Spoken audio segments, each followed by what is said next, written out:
Malam me sunanka? Sunana Salisu Idris. Salisu Idris, shekarunka nawa? Shekara ta 21. A ina kake da zama? Titin Badaro.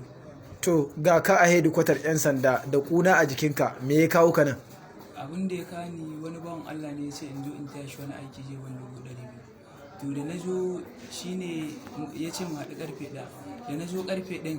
Karfe ɗaya na rana? Na dare. To. Da na zo ƙarfe 1 shi ne bangalan da rigarsa a ciki.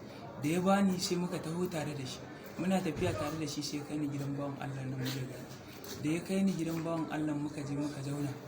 Har lokacin wajejen misalin ƙarfe 2 ta cika daidai sai muka shiga.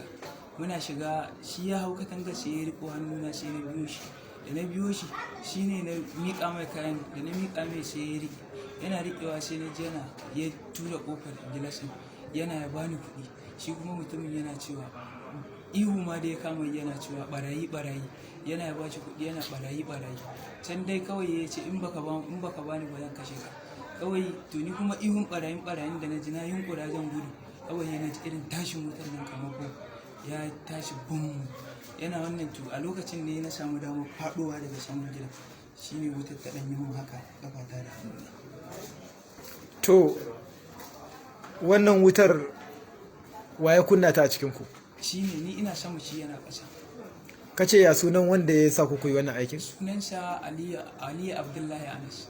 Da shi kuka je ko kuma shi Aliyu ne ya sa kuka yi wannan aikin? Shi ne shi mu biyu ne shi ne muka je ban san me ƙudurinsa akai.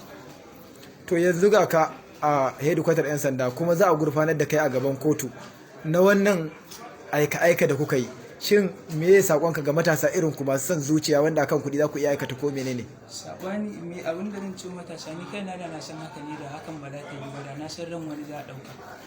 Abin da zan gaya wa matasa kawai Allah zai tsare mu da sharrin zuciya. To Allah kiyaye.